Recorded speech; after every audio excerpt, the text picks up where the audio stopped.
Hey guys, welcome back to HRG TV. Today we have this wonderful 1995 Subaru Sambar. As you can see, this is one of those K-trucks, a little itty bitty, teeny weeny little miniature thing, 600 cc's with no horsepower, but they do have four-wheel drive, which means why not lift it?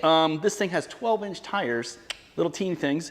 This bad boy's got about 42,000 kilometers, which is about 5 miles, so it's like brand new basically. We're gonna do a strut suspension like we normally do with a spacer on the strut and then a spacer in the back. There'll be a shock extension. Here we go, let's get started.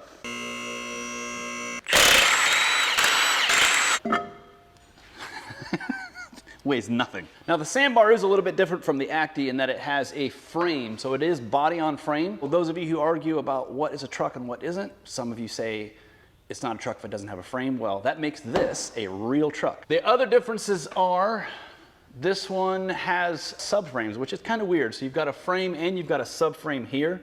None of the other trucks I saw have that. But we're gonna go ahead and get started taking this apart. This does have the same type pinch bolt suspension where the strut goes right into the hub, just like the Acti does. So it's kind of a nuisance to take it apart because you have to slide this all the way off. Now there is actually access inside the cab to reach the mounting nuts for the strut, but I think you can get them from down here, and you can see I've already actually taken these off. There's one nut on either side, right up here, and you can get it with a wrench. So I don't know, it might be easier to get it from down here, but otherwise all you gotta do is flip the seat up and there's two little rubber plug thingies and you can reach down and get the nuts.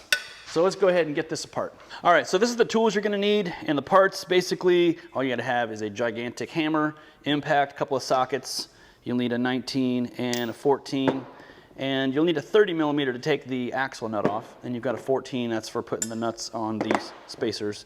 And then a 12 millimeter to undo the brake line. So we're gonna start with that actually. Go ahead and undo the brake line.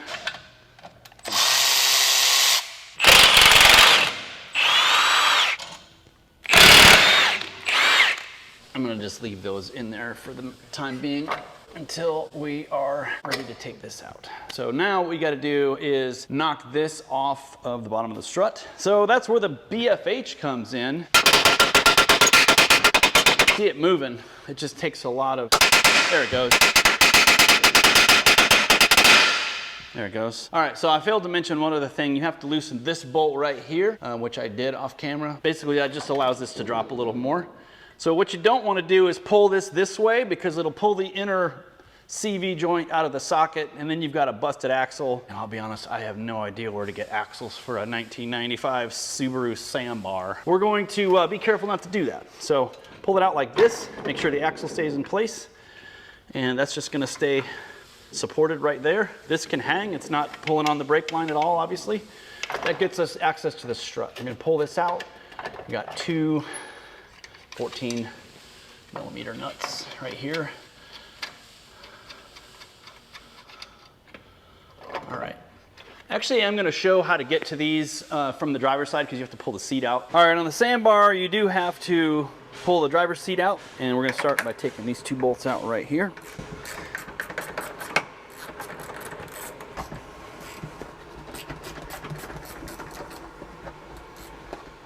And the seat does slide forward for drivers who don't have legs, so they can reach the pedals. We've got two more back here, one on that side and then one on the other side there.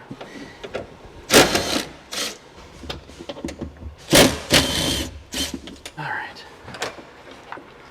All right, and now from here, you just got to pop this up. It's a little clip there, pull this back.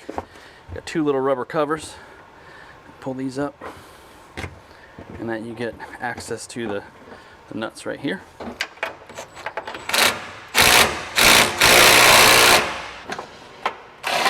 Passenger side, which is left side, is you just lift the bottom of the seat up and they're right there. So super easy to access those. I want to point out these are a left and a right. This is JDM model. So left side is passenger side, but it is as you're sitting in the car, not facing it. So if you're sitting in the car, your left side is your left side and right side is right side. That's where these go. Left side is what we're doing. So this is gonna go on this here, just like this. All right, this comes with new nuts, so I'm gonna use these here. The factory nuts are a locking nut, which is These are too, they're just serrated, but these will spin on all the way. It saves you a little bit of time with tightening it with a wrench. Come on. There you go. And then just take your wrench, tighten it up.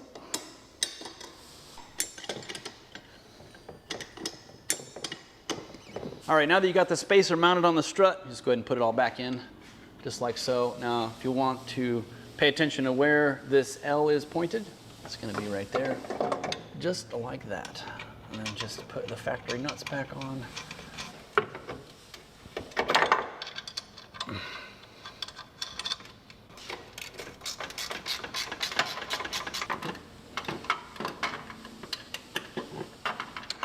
Wrong way. Okay, now all we got to do is put her all back together, which I've done before, and it isn't as easy as you'd think it is. What I had to do last time was actually lift this up because I couldn't get it to line back up. But I'm going to try to do it without having to get a jack under it. Let's see here. Oh, there it goes. Look at that. It actually went in.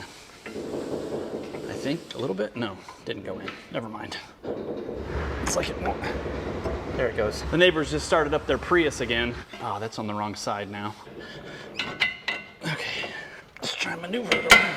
There it goes. But basically what you got to do is get this underneath the strut. So we're going to push down and pull up at the same time. There we go. All right, now just gonna slide her back in. There we go. Got it. Okay, it wasn't that hard. So the hard part though is pushing up on this and getting to slide back onto that. I'm gonna drop this down and put something under it so the weight of the car will press this back up into place. Okay, what are we looking like here?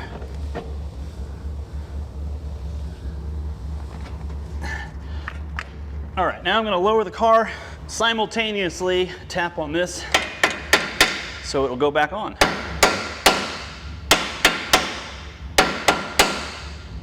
It went on a bunch just now, so let's go ahead and lower it down, get some weight on it. Okay, I'm using a lift, but obviously if you have a floor jack, you can achieve the same result, just lift up on it. But I'm gonna tap on this and you'll see it go up.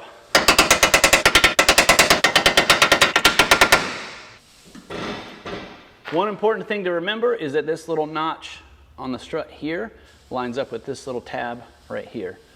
A lot of these have a little alignment tab in the back that fits into the little slot. This one doesn't have that, so you just have to visually refer to that little notch. Look at that. Now we're in, put our pinch bolt back in, brake line will go back on, put it all back together. Axle nut. Putting the brake line back in, basically you can see the threads are in the tab and not the strut. So you have to put that tab on the other side like so, and then thread the bolt in.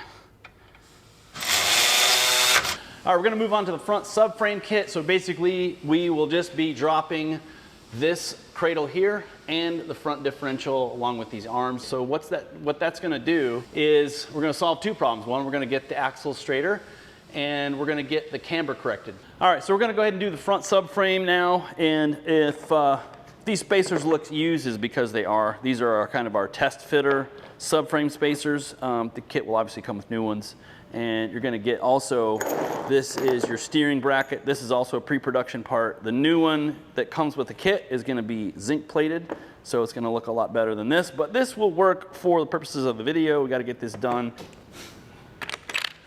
First thing we're going to do is pop these bolts out right here. We're going to take one out of each side. And then we're going to put the two new ones in the place of those so that this does not fall. This subframe is actually surprisingly lightweight, so you can actually lift it by hand. So it does. I wouldn't worry about it falling on you because it's not very heavy. It's not like it's holding an engine. Next we're going to do is this steering linkage. So there's this little plastic cover that came broken already, so we're going to take that off. And then it should slide off like this. That's really on there. Still, when it was broken, it's hard to get off. Okay, so now we got to take those off. Oh, caught it. Hey. And then this little bolt comes out. This is going to be out of the way. This is the factory linkage bracket. As you can see, it's got this little slotted hole, and our steering bracket also has that same exact hole, so it will mount up just like it's supposed to, just like that. And I'm using a thin wall socket here. The production part will not need a thin wall socket. Take the other two bolts out. You see it lowered down just a little. And go down this side, go down a little more. Oops, dang. Okay. And we'll pull this down. As you can see, it's still held up pretty strong. So go ahead and place this here. We'll put our bolt in.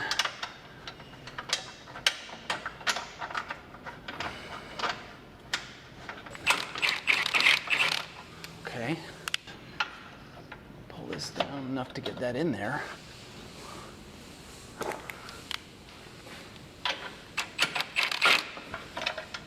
There we go.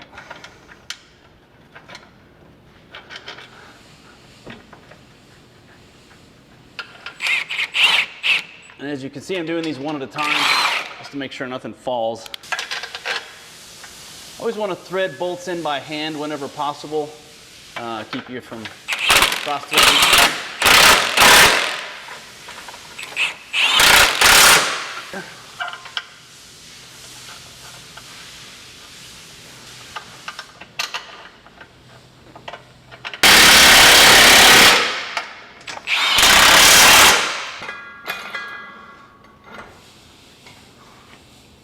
Okay. All right, now normally there'd be two bolts here, but I've had this apart and I actually lost one of the bolts. We won't be reusing these, so it doesn't really matter. But go ahead and support the drive shaft with a jack of some kind, or if you're on the ground, you can just use a jack stand. We're gonna take this off. There you go. And then we're gonna lower that down and put spacers in between where this mounts. So just drop this ever so carefully, like so, until we have room for a spacer. And then this side, same thing. Oddly enough, even though this is an M10 bolt, it's a 17mm head. So go ahead and throw that in.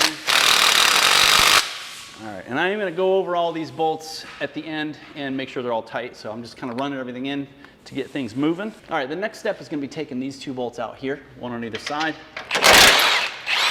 I can't remember if this one is gonna fall or not, but again, just to be safe, you wanna go ahead and thread one of the two new bolts in its place so that it doesn't land on your head.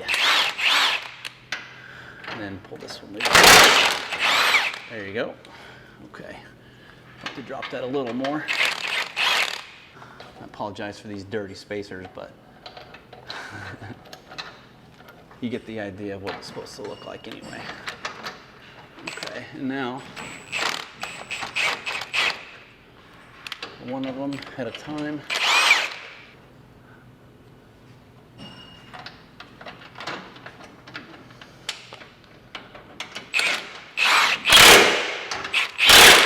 Line those up and repeat that process over here.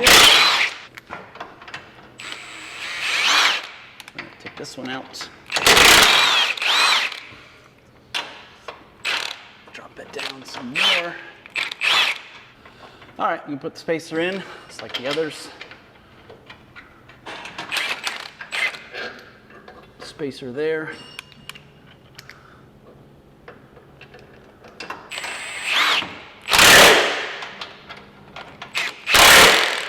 Okay, and then we're gonna drop this bolt in from the top to our new bracket and tighten that up.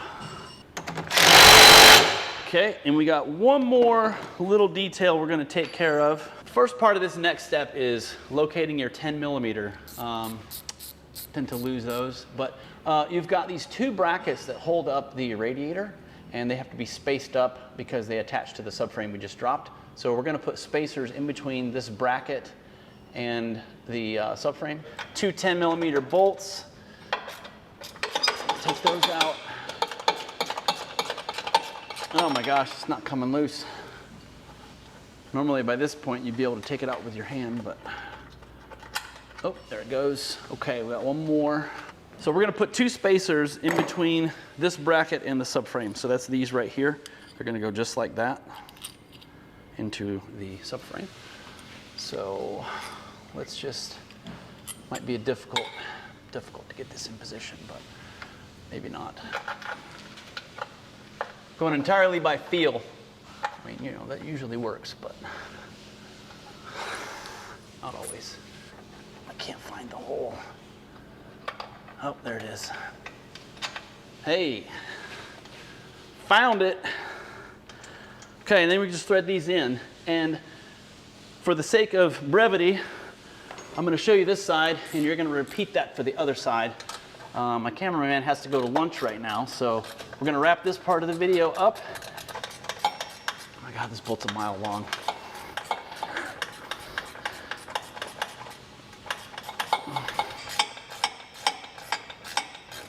What in the fuck, dude? Is it even going in? That's what she said. I don't know what's happening. It's just turning. 3 days later. Oh no, it did tighten up. I just wasn't done. What an idiot, dude. So this will still go back on there. It does kind of touch this. I don't think I would leave it on. I think I would just leave this off, actually. I'm not sure what purpose this would have served anyway. But regardless of any of that, I don't know if you've noticed these two studs right here. Basically, we're gonna put a skid plate right here. So the skid plate will actually protect all of this. So if you're doing this lift kit and you want to add a skid plate, we do sell them at HRGOffroad.com. All right, that's pretty much it for the front. Very easy job, I would say. We're gonna move on to the back. All right, get some tetanus off those lug nuts.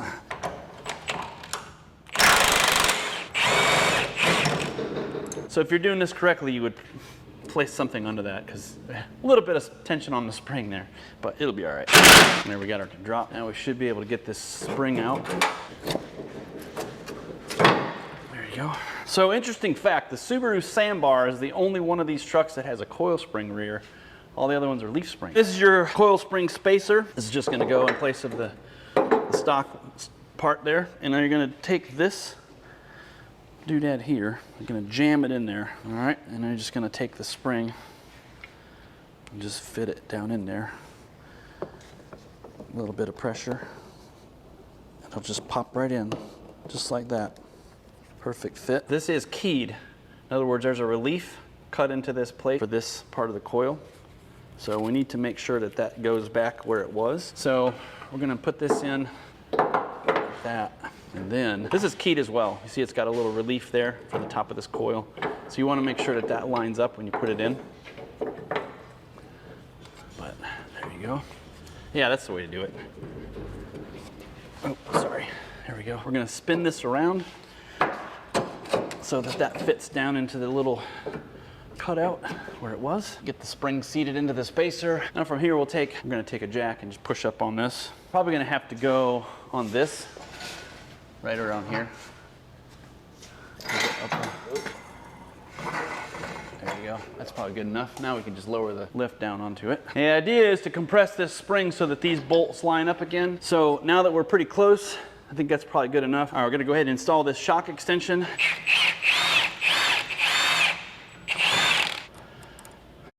So, not too much to it. Got 2 more bolts. And we'll tighten that exactly to 35 foot-pounds. The last step is we're going to compress the suspension a little bit, and then we're going to tighten this bolt right here. So I'm going to go ahead and drop the lift down until there's weight on the suspension, and then we're going to zip it tight.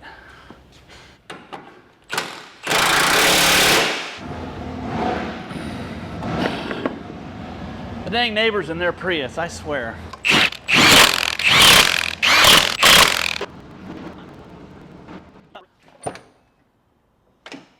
Oh yeah.